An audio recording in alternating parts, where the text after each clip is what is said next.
అదే RTV app వార్తల్ని క్షణాల్లో చదివే అవకాశం ఉంటుంది. ఒక న్యూస్ పేపర్, ఒక టెలివిజన్ ఛానల్ మీ చేతుల్లో ఎప్పుడూ ఉంటాయి.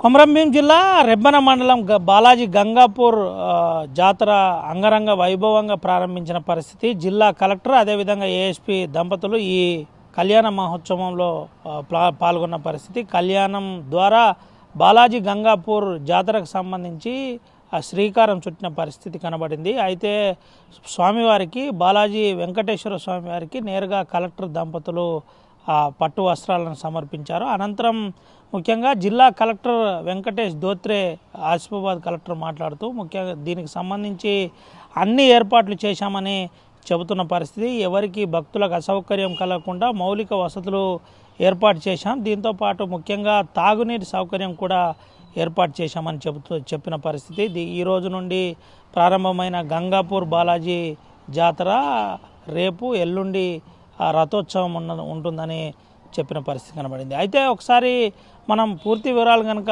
గమనించినట్టుకైతే గతంలో కూడా దీనిపై ఆర్టీవీ పలు కథనాలు కూడా బాలాజీ గంగాపూర్ ప్రత్యేకత గురించి ఇవ్వడం జరిగింది. అయితే బాలాజీ వెంకటేశ్వర స్వామి తెలంగాణలోనే ఒక ప్రసిద్ధిగాంచిన టెంపుల్లో గంగాపూర్ టెంపుల్ ఒకటి. అయితే ఈ టెంపుల్కు ఆ ప్రత్యేక విశిష్టత ఉంది. దూరదూర ప్రాంతాల నుంచి వివిధ జిల్లాలు రాష్ట్రాల నుంచి ప్రత్యేకంగా దర్శన నిమిత్తం వస్తారు. అయితే ఈ జాతర 3 రోజులు కొనసాగుతుంది. ఈరోజు రేపు ఎల్లుండి 3 రోజులు కొనసాగనుంది. అయితే 11, 12, 13 తేదీలు 3 తేదీల పాటు ఈ జాతర కొనసాగుతుందని అధికారులు చెప్పారు. దీనికి సంబంధించి అన్ని ఏర్పాట్లు చేసిన పరిస్థితి. ఎటువంటి అసౌకర్యం కలగకుండా అన్ని జాగ్రత్తలు తీసుకుంటున్నామని చెబుతున్న పరిస్థితి.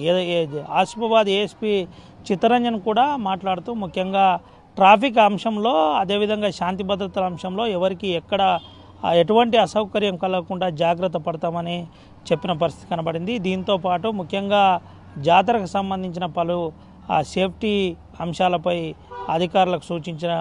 అధికారులకు సూచనలు చేశారు. ఎక్కడ కూడా ఎటువంటి ఇబ్బంది కలగకుండా జాగ్రత్తగా ఉండాలని చెప్పిన పరిస్థితి. ఇదంతా కూడా జిల్లా ఇన్ఛార్జ్ మంత్రి సీతక్క మానిటరింగ్ చేస్తున్న పరిస్థితి కనబడింది. దీనికి సంబంధించి కళ్యాణ మహోత్సవం అంటే 13వ తేదీ రోజు ఆ కళ్యాణ మహోత్సవం ఉంటుంది కాబట్టి ఆ రోజు సాయంకాలం సమయంలో నేరుగా జిల్లా ఇన్ఛార్జ్ మంత్రి కూడా వచ్చే అవకాశం ఉందని అధికారులు చెబుతున్న పరిస్థితి, జిల్లా కలెక్టర్ చెబుతున్న పరిస్థితి కనబడింది. అయితే ప్రత్యేకంగా బాలాజీ వెంకటేశ్వర స్వామిని నేరుగా కలెక్టర్ దంపతులు అదేవిధంగా ఏఎస్పీ దంపతులు నేరుగా దర్శించుకున్న అనంతరం పట్టు వస్త్రాలను కూడా సమర్పించి ముఖ్యంగా ఈ రోజు నుంచి 3 రోజుల పాటు జాతర అంగరంగ వైభవంగా కొనసాగుతుందని చెప్పారు. ఎటువంటి ఏ ఇబ్బంది ఉన్నా వెంటనే సంబంధిత అధికారులకు సమస్యను చెప్పవచ్చని చెప్పిన పరిస్థితి. అన్ని ఏర్పాట్లు చేశాం, శాంతియుతంగా ప్రజలందరూ దీనికి సహకరించాలని చెప్పిన పరిస్థితి అయితే కనబడింది.